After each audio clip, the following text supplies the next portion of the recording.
friends something they've never seen before. Yeah, I would add to that. What I like to do is I'll get an idea from someone else. I got Ranger Boy up there because he has really cool ideas that he thought of on his own. I don't want to copy exactly his idea, but what I like to do is take his idea and make it just a little bit different or expand on it. So use the ideas to generate your own ideas. I'm trying to think of an example I was thinking of for Ranger Boy, but it's not coming to me. He just has just crazy off the cuff things that he comes up with, but you can use that and work with it. You make your own idea from that. Anything that, when you walk around, anything that you see naturally can actually be made into a cache. A stick, a leaf, I have done a leaf cache, a rock, mushrooms, and things you wouldn't even think of normally can actually be made into a cache to look natural so it blends in. Those are always fun. And then the physical challenges, of course, if you look on the cache pages where they give favorites, oftentimes the more physical, the more favorite points you're going to get, climbing trees, water, things like that. Okay. That cache, that photo, that's the Wade from the Eco Rangers up in the tree. That was Spike, one of the Peanuts series caches in Menominee Falls. And people love tree climbs. Everybody likes to be a kid and get the photo op with them in the tree. Yeah, right there. And people love river islands because you can make it a 5 terrain and you get these people who are trying to fill out their geocaching blackout grid. And 5 and 4.5 terrains are tough to find, but if it's a river cache, honestly, you can do that cache in the winter when the river's frozen and you don't need any special equipment. But people love challenges, like Martin said, and learn from experts like Ranger Boy, who does waypoints like a little surveyor's marker for a wetland area, or a nail, or just the craziest things.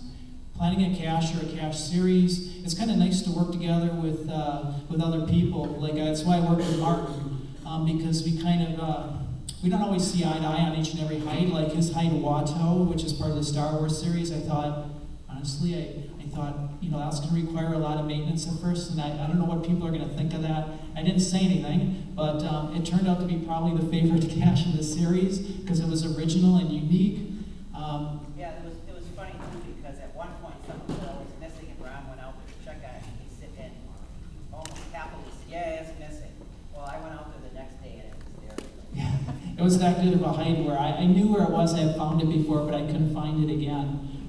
And the important thing when you do a lot of caches with picking a theme is you want to do the unique name thing again, and that helps you tie an entire series together. You don't necessarily have to, like we did the Star Wars series, you don't have to put Star Wars props in every cache, but again, it helps you come up with simple, easy names, because after a while, we've all found enough caches named River, or Tree by the River, or Creek something. So that's why we actually came up with these names, to make it easier for you guys to find them too. So when they come up in a GPS, you're like, oh yeah, there's Luke Skywalker. It's got a very definitive name. When you do cache series, what we do is, we'll just go through this briefly. We go out on the trail, we take along our notebook and our GPS, and we just make notes. We don't bring any caches along like we're doing the Amazing Race series. We actually been on the trail. I've probably been on the trail like 8 times, and I have not hit a cache yet because I keep considering all the things I want to do in my string of caches. And then when I finally get my final list, I'll sit down on the bench, create all the caches, and I'll go out and make one cache drop of all the caches, and it's done. But all the work was put into that one cache drop already. Yeah, again, that's the theme that we're trying to get across is take your time. Any of the series that we've done have been planned, probably at least 6 months ahead of time. We'll go out and walk the trail, like Ron said, and don't be afraid to change your idea. Most of the hikes that we've done started out as something different and ended up changed, because the longer time that you take, the more you think, oh, that's not going to work, that's going to need maintenance, and we change it. And so the longer it takes, the better it becomes, usually in the long run. And our key when we hike a series is the cache must fit that spot. So right now I'm looking at all these spots, I'm like, okay, I got all these containers in my basement from the tiniest to the largest, and I make notes on the measurement of the size of that crotch of the tree I think the container might fit. And then I have all these cans of paint at home, like this artificial stone-colored paint. And I have, Fleet Farm, they sell these for $4 or $5 a can. You can get brown, olive, drab green, etc. And then you can really make the cache kind of special. Right. When you work with somebody, do you both get credit as a cache owner? No, only one. The question is, do both people get credit as the cache owner? Well, yes, I would say. Only one person can own the cache page, but we put both our names on the cache page, and everybody knows who you are. So after you've cached a while, it becomes arbitrary who owns the cache page to Martin and I think. Yeah, we don't care who kind of owns split it. up our series usually each of us takes half, and we each hide each part of ours, and then we own half. Yeah, but our names are on both.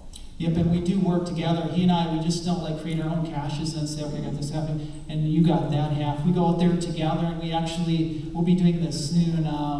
We went out, we did a couple trips together, but we'll do probably a final trip or two together to critique each other's caches and check the coordinates, and then, critique each other, so it's good for you guys. General hiding notes, this is the last slide. Expect to be criticized and get lack of appreciation for your cache, no matter how good you think it is. It is what it is. And it just, you get a lot of people that put TFTC, not because they didn't like your cache, they're just lazy. They don't like to type. They put cut and paste logs. It doesn't mean they didn't like it. Just accept that. That's just how some people are. And I can see some of the people in this room who do that, but I won't say their names. But that's just part of it. A lot of people will say how much they like it. Just focus on those. Martin mentioned this earlier. You might want to, you can think about who's finding your caches in the area and how much they're liking what, and you could maybe get ideas from that for your future caches. Regarding difficult caches, we talked about the 6-foot rule and marking chords. Not always do you want your chords to be right on the cache if you want to be tricky or creative. I might want to put the cache chords right here if that's the big tree I got there and the cache is on the other side of the tree because I want them sitting here wondering where's the cache. And I may not even tell them what size it is perhaps. And I may hook it up on a branch up in the tree so when they walk around the tree they look on the ground, there's nothing there. And then, but it's up above them. Or put it in the middle of it. If Yeah. it's a trail, you put the chords in the middle of the trail so you don't know which side. And you can put the chords in the middle of what we call geo-beacons. There's several obvious hiding places, and you don't want to take them to the direct place right away. You put the cache chords in the middle. That's fair. Just remember to adjust your difficulty level accordingly. And then people will appreciate it. They won't complain that you made it a 2, but it's really a 3.5 or a 4 because you put the chords off a bit, and it was a micro. You can make it hard but creative. There's this really hard cache we just found. It was extremely difficult, and but it was very frustrating. But it turned out to be a fake rock, a minuscule fake rock on the ground. Neither of us had ever really seen before. We won't say which cache that is. And it was actually quite a lot of fun. It was a lot of fun indeed. Let me hand it over to you if you have anything to finish. Just the final thing. I have this thing with logging. That's why I wanted to put it on there. I'm a person who likes to log. To me, it's a really fun part of geocaching for me. A lot of friends I've made is because of my logging, because I try to make them interesting and stuff, and I've actually met more people because of that. If I would just put thanks for the cache and all the caches I found, I don't think I would know as many people or anything like that. I think you're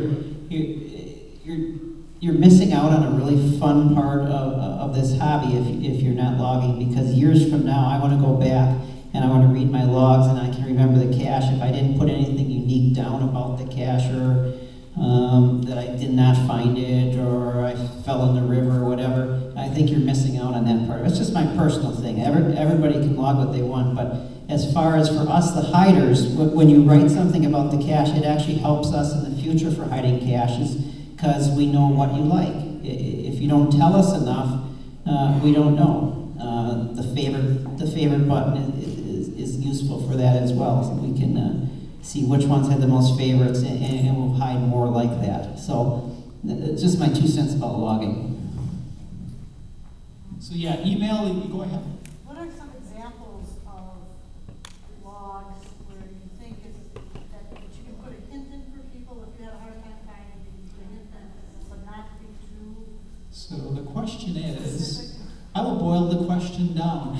Is it okay to put a hint in a log anytime for other caches? In my opinion, absolutely not. It's not your job to ruin the adventure for other people. And I'm just putting it bluntly. Because we all do that. We want to tell the people how good we were and we found the cache, and you're not going to find it unless I tell you this little tidbit. No, don't do that. It'll just take away the adventure to other people. And when I see people do that on my caches, especially the fun ones, right away, I'm not in the habit of deleting logs, but I delete their log and I put a note on the cache page saying why I deleted it, and I email them personally and says, please relog the cache, take away that hint. People don't need the hint, they don't need you to find the cache for them. I put it in a courteous way with a smile and say, thanks so much for your help, I appreciate it. And yeah, because people don't, really, that's why caches are rated, because not every cache is meant to be found by every cacher. They all have their various ratings, and if you don't want to find a hard cache, you don't want to deal with it, don't find it. I'm not saying this to you, but I mean in general to people.